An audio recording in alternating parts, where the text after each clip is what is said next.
आकृति एडवर्टाइजिंग प्रस्तुत करते हैं कहानियां जिंदगी से, प्रोड्यूस्ड बाय चमन गुप्ता। दोस्तों, प्रस्तुत है कहानी भूत के कत्ल का मुकदमा। लेखिका सावित्री बलूनी। साल 1958 की बात है। उड़ीसा के बालेश्वर जिले के एक गांव रस गोविंदपुर के पास एक पुराना हवाई अड्डा हुआ करता था। हवाई अड्डा उपयोग किए जाने लायक नहीं था, इसलिए खाली पड़ा रहता था। हवाई अड्डे में 2 चौकीदार लगे रहते थे ताकि आवारा लोग वहां अपना अड्डा न बना ले। एक रोज कलकत्ता के एक व्यापारी जगत बंधु चैटर्जी रस गोविंदपुर आए। उनके साथ एक नेपाली नौकर राम बहादुर भी था। चैटर्जी हवाई अड्डे की जमीन को खरीदना चाहते थे। इसके लिए उन्हें कुछ महीने गांव में गुजारने पड़े।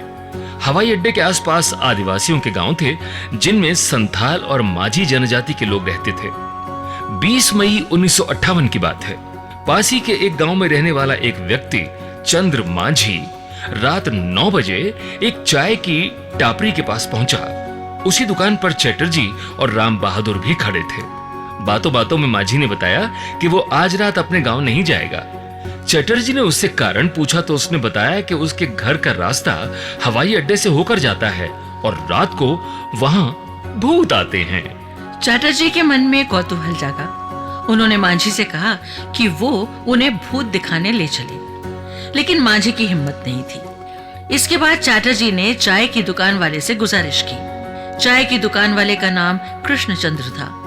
वो साथ चलने के लिए राजी हो गया। इसके बाद चैटर्जी, राम बहादुर, माझी और कृष्णचंद्र चारों लोग रात के अंधेरे में हवाई अड्डे की ओर निकल गए।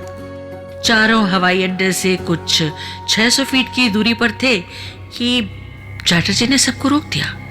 उन्होंने उंगली से आगे की ओर इशारा किया। सबने देखा कि कुछ दूरी पर एक रोशनी दिख रही है।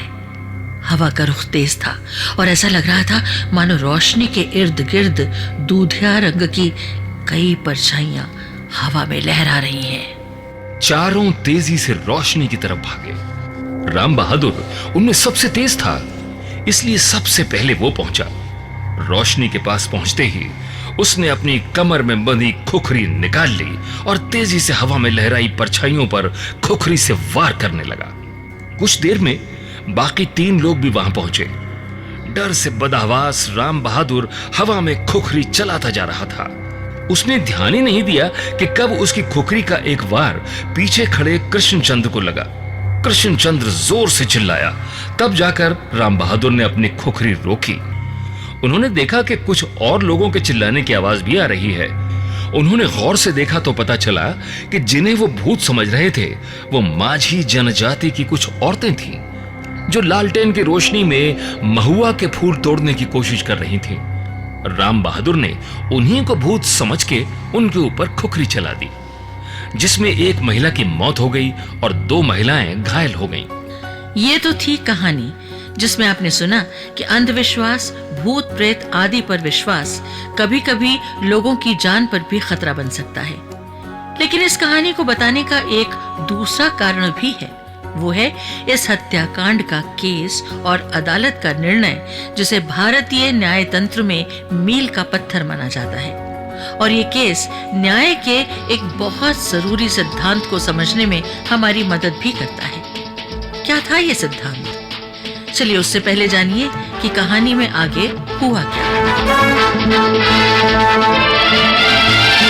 राम बहादुर के हाथों एक औरत का खून हो गया था, इसलिए पुलिस आई और राम बहादुर को धारा 302 हत्या और धारा 326 गंभीर रूप से जख्मी करने के आरोप में जेल में डाल दिया गया।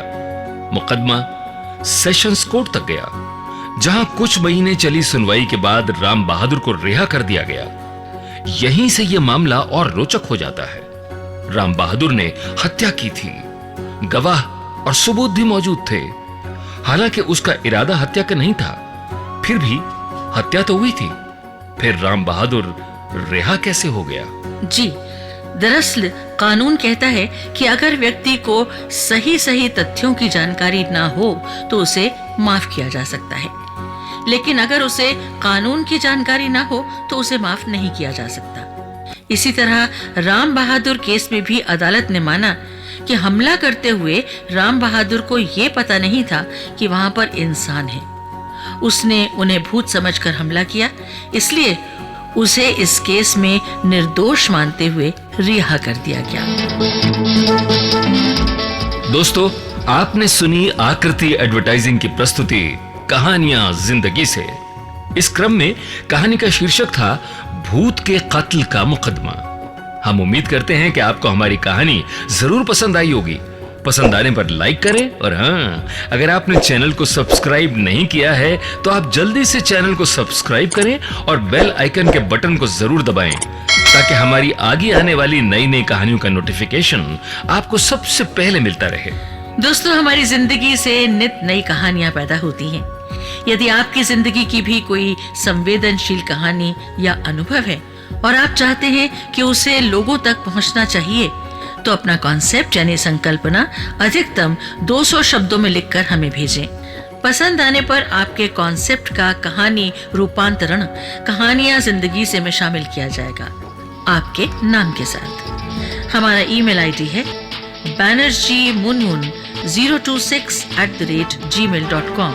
धन्यवाद।